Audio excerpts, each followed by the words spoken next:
Mother Earth is pregnant for the third time, for y'all have knocked her up.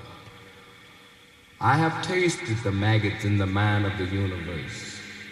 I was not offended, for I knew I had to rise above it all or drown in my own shit.